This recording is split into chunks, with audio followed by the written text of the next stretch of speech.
মুসলমান ভাইয়েরা আমার, আল্লাহ রাব্বুল আলামিন বললেন দুনিয়ার বুকে কোনো নারীরা কখনো বেপরদা হয়ে উলঙ্গ অবস্থায় রাস্তাঘাটে চলাফেরা করতে, জোরে জোরে মনে করতে পারবে? রাস্তাঘাটে চলাফেরা করতে পারবে না। রাস্তা দিয়ে চলতে হলে এই নারীদেরকে পর্দা করতে হবে। এই হুকুমখানা কে দিয়েছেন? জোরে জোরে কথা বলেন, কে দিয়েছেন বাবা? আল্লাহ তাআলা কোরআনুল কারীমের ভিতরে বলে দিয়েছেন নারীদেরকে সর্বদাই সর্ব অবস্থায় পর্দা করিয়া রাস্তাঘাটে চলাফেরা করা লাগবে। চিল্লায়া বলেন ঠিক কি না? মুসলমান ভাইয়েরা আমার, দোস্ত, আজকালকার যুগের নারীরা রাস্তাঘাটে পরে চলাফেরা করে, পর্দা থাকে না। আজকালকার যুগের কিছু আবার মার্কা স্বামী আছে, ও ঘরে শুয়া থাইকা নিজের বউটারে বাজারে পাঠায় দেয়। বাংলাদেশে এমন আবার স্বামী আছে না নাই?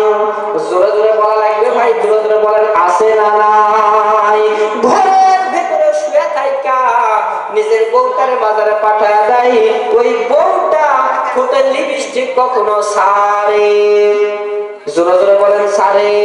ঠোঁটে লিপস্টিক সারে না।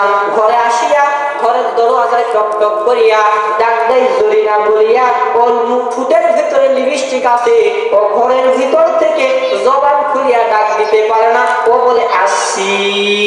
আছে না নাই? জোরে জোরে কথা বলা লাগবে, আছে না নাই?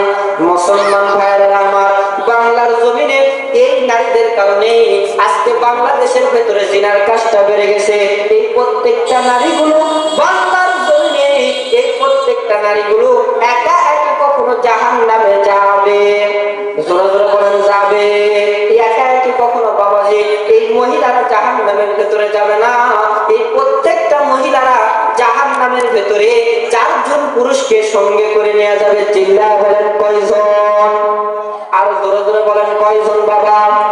4 জনকে সঙ্গে করে নিয়ে প্রত্যেকটা নারীরা জাহান্নামের ভেতরে চলে যাবে। 1 নাম্বার, এই নারীর স্বামী সর্বপ্রথম জাহান্নামে যাবে। চিল্লায়া বলেন কে? কে যাবে বাবা? স্বামী সর্বপ্রথম জাহান্নামে যাবে। এই নারী তার সঙ্গে তার আব্বাজান জাহান্নামের মধ্যে যাবে। 3 নম্বরে তার বড় ছেলে জাহান্নামে যাবে। 4 নম্বরে এই নারীর বড় ভাই জাহান্নামে যাবে। চিল্লায়া বলেন নাউজুবিল্লাহ। মুসলমান ভাইরা আমার, দোস্ত, নবী আমার জান্নাতের ভিতরে গেলেন। মেরাজের রাতে নবীর জান্নাত দেখানো হলো, নবীর জাহান্নাম দেখানো হলো। নবীকে জান্নাত দেখানোর পরে নবী জান্নাত দেখিয়া যখন খুশি হয়ে গেলেন, এরপর নবীর জাহান্নামে নিয়ে যাওয়া হলো। নবী জাহান্নামে যাইয়া চেহারাটা একবারে মলিন হয়ে গেল। নবীর ফেরেশতারা ডাকতে বলে, নবী কি হয়েছে, আপনার চেহারা কেন মলিন হয়ে গেল? নবী আমার ডাকিয়া কয়, আমার উম্মতের ভেতরে কি পুরুষ নাই? এত নারীরা কেন জাহান্নামে হলো? চিল্লায়া বলেন নাউজুবিল্লাহ। কে বেশি না জাহান্নামে হয়েছে? নারীরা নাকি পুরুষ? নারীরা বেশি জাহান্নামী হয়েছে। কেন তারা জাহান্নামী হলো? নবী যখন জিজ্ঞাসা করেছে, ফেরেশতারা বলল, ইয়া রাসূলুল্লাহ, ইয়া হাবিবাল্লাহ, নবী গো, আপনি হয়তো জানেন না আপনার উম্মতের ভেতরে এই নারীরা অধিকাংশ জাহান্নামী হওয়ার কারণ হচ্ছে এরা দুনিয়ার বুকে স্বামীর খেদমত করতো না, আর উলঙ্গ হয়ে বেপরদা হয়ে রাস্তাঘাটে চলাফেরা করতো। চিল্লায়া বলেন নাউজুবিল্লাহ। মুসলমান ভাইরা আমার, ওয়াজখানা বুঝে থাকলে বলেন তো, আপনার আমার স্ত্রীকে, আপনার আমার কন্যা সন্তানকে, আপনার আমার বোনকে বাংলার জমিনে পর্দা করার দরকার আছে না নাই? 60 বছরের বুড়িরা নানি লিপস্টিক লাগায়। বলবো 60 বছরের বুড়িরা নানি লিপস্টিক লাগায়, শর্ট কামিজ পইরা নানি রাস্তা দিয়া যায়। এসব দেখা বুইরা নানা করে হাই রে হাই, শর্ট কামিজ পইরা নানি রাস্তা দিয়া যায়। চিল্লা বলেন ঠিক কিনা? নারী গুন্ডে চলতে কইছে মা ফাতেমার মতো, এরা দেখি চলে এখন নাই কাদের মতো। আর নারী গুন্ডে চলতে কইছে মা ফাতেমার মতো, এরা দেখি চলে এখন বেটা মানুষের মতো। ওর মাথা না মাথাতে নাই, ওর মাথা না মাথাতে নাই, গলা কান করে থাকে, চিল্লা বলেন ঠিক কিনা? আজকালকার যুগে এই বুড়ি মহিলারাও ঠোঁটের ভেতরে কখনো লিপস্টিক ছাড়ে না, রাস্তা দিয়া যায়, রোলনাটা ঠিক মতো দেয় না, আসে না নাই? এই জন্য মুসলমান ভাইরা আমার বন্ধুগণ, রাস্তা দিয়া গেলে আপনার আমার চক্ষুটারে হেফাজত করা লাগবে। এই নারীর গুনাহ থেকে আপনাকে আমাকে সর্বদাই ব্যস্ত হবে। এই নারীদেরকে আজকে থেকে ওয়াজখানা শুনিয়া আপনি ঘরের ভেতরে যাইয়া আপনার স্ত্রীটাকে পর্দা করাবেন। চিল্লায় বলেন করাবেন কি করাবেন না?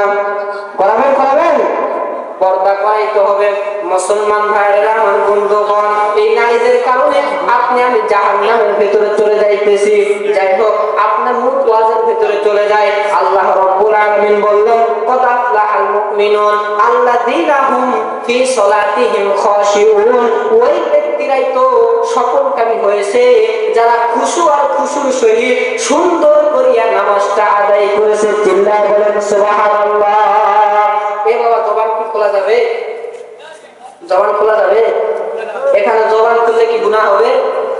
এখানে যদি এখন একটা ডান্স ডান্স ডান্স পাগলো ডান্স শুরু হয় না তো দেখলেন জবান খোলা লাগবে না, জবানের সাথে শরীর এমনি খুলে যাইতো, ঠিক কিনা?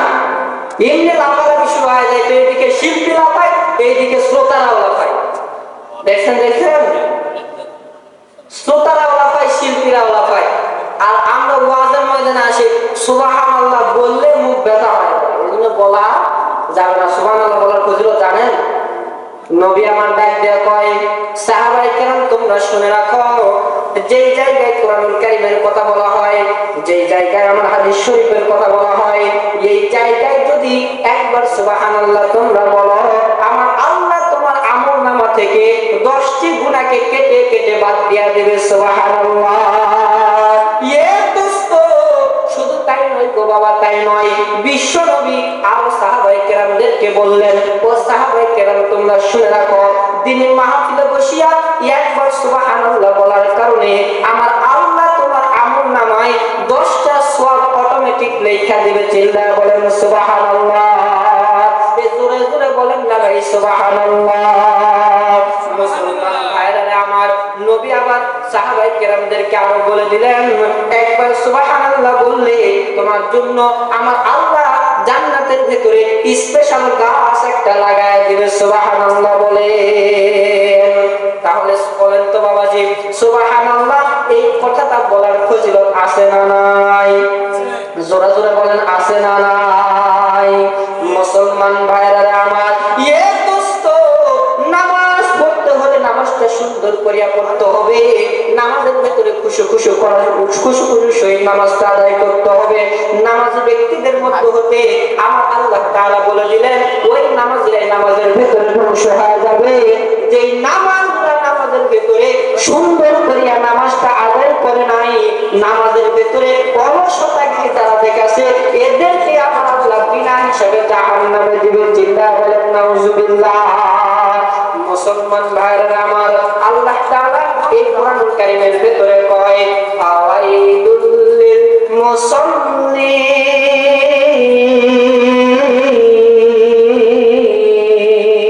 আল্লাহু আকবার বলেন। আল্লাহ রাব্বুল আলামিন तमाम পৃথিবীর মানুষদেরকে জানায় দিলেন, মানুষ তোমরা শোনো, তোমাদের ভেতর থেকে তো ওই ব্যক্তিদেরকে আমি আল্লাহ ধ্বংস করে দিব যারা নামাজের ভিতরে নামাজটা সুন্দর করিয়া না আদায় করিয়া তারা নামাজের ভিতরে উদাসীন দেখায়, এদেরকে আমি আল্লাহ ধ্বংস করে দিব। চিল্লায় বলেন নাউজুবিল্লাহ। হয় নাই জোরে জোরে আওয়াজ করে বলেন না ভাই নাউজুবিল্লাহ।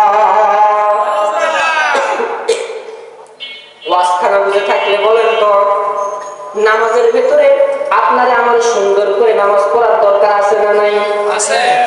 নামাজ পড়িয়া একমাত্র হাত উঠাইয়া কার দরবারে চাইতে হবে? জোরে জোরে বলেন কার দরবারে?